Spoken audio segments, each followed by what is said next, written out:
The quiet eviction of the soul. The silence in the kitchen after Lucy arrived was heavy, broken only by the hum of the refrigerator, the same refrigerator now covered in neon-colored Post-it notes outlining my mandatory duties. I handed the schedule to Lucy.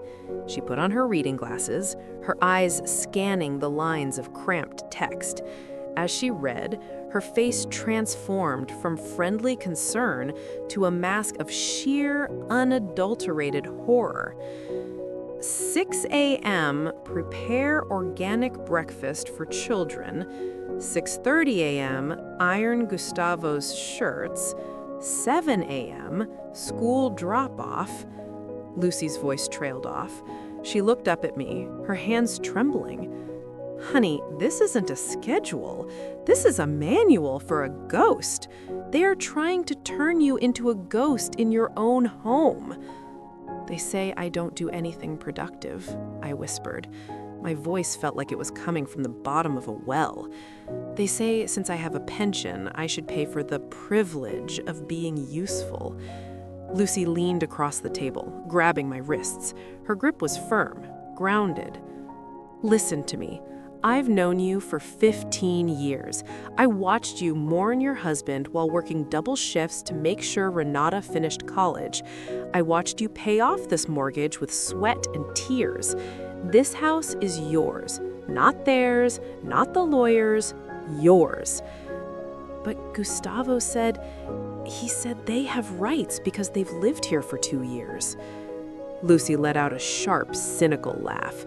He's a bully, not a lawyer. Staying in a house as a guest doesn't give you the deed, no matter how many virtual meetings you have from the sofa.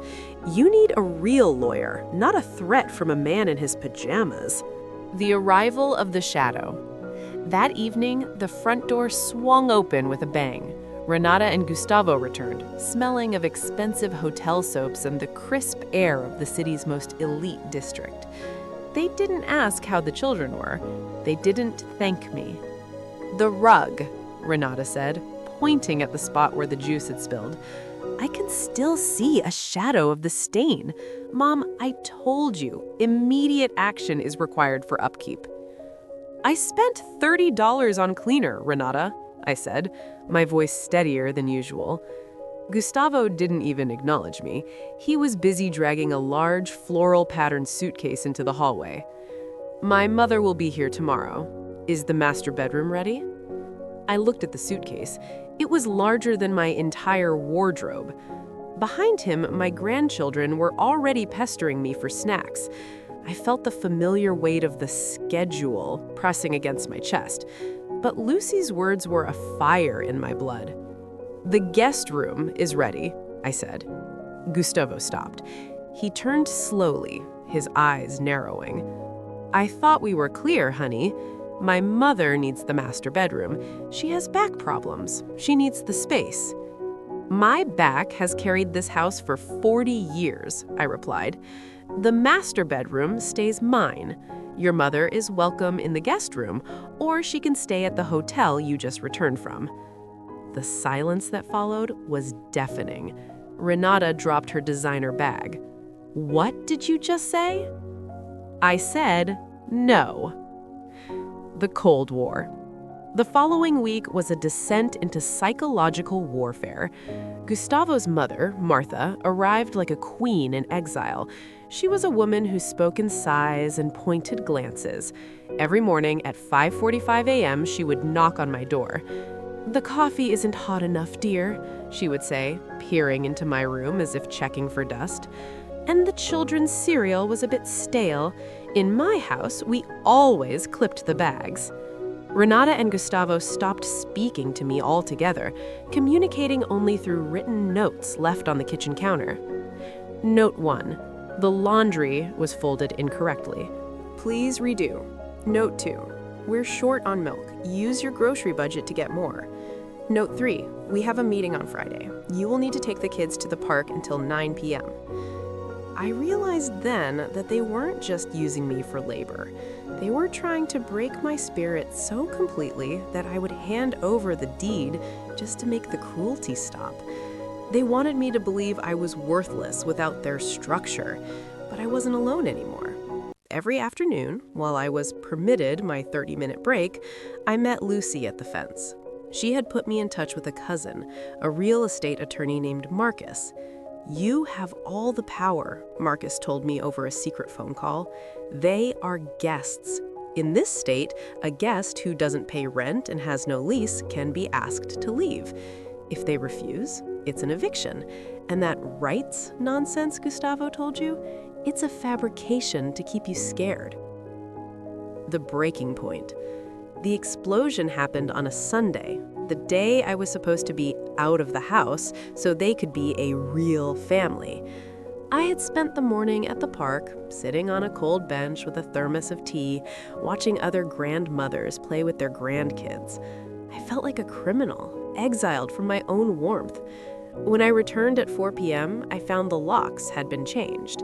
I stood on the porch, my key turning uselessly in the deadbolt.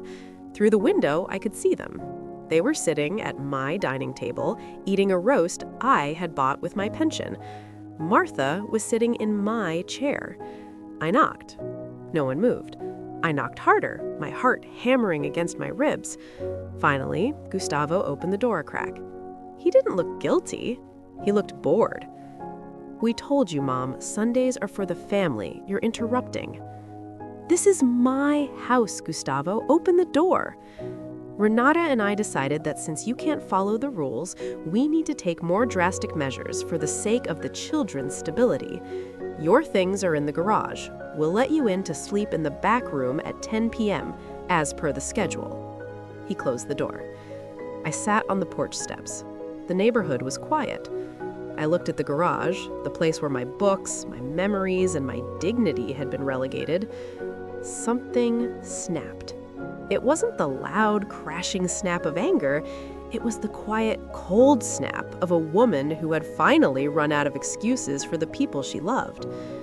I walked to Lucy's house. "Call Marcus," I said, "and call the police. I want to report a lockout." The reckoning. The police arrival was not the quiet affair Renata had hoped for. The flashing blue and red lights illuminated the street. Neighbors peered through their curtains. "I am the owner," I told the officer, handing him my ID and a copy of the deed I had kept in my purse since Lucy warned me. "These people have changed the locks and are denying me entry to my property." Renata came out, her face pale, her perfect facade crumbling.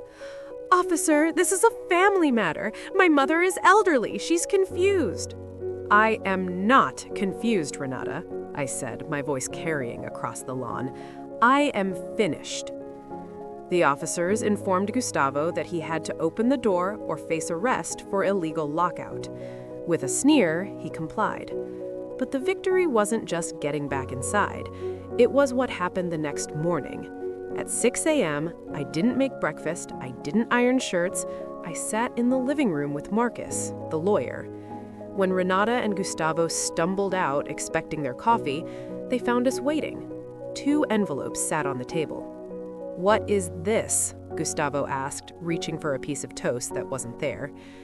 "It's a 30-day notice to quit," Marcus said calmly. "You have 30 days to vacate the premises. If you are not out by the 31st day, the sheriff will remove you and your belongings." Renata let out a scream of rage. "You're kicking us out? Your own grandchildren? Where will we go?" "You have been saving for a house, haven't you?" I asked, looking her in the eye. "You have your bonuses, your virtual meetings, and your designer shoes. I'm sure you'll find a lovely apartment." "You can't do this," Gustavo bellowed. "We have rights." "You had the right to be a son and a daughter-in-law," I said, "but you chose to be masters, and I am no longer your servant." The new dawn. The 30 days were the hardest of my life.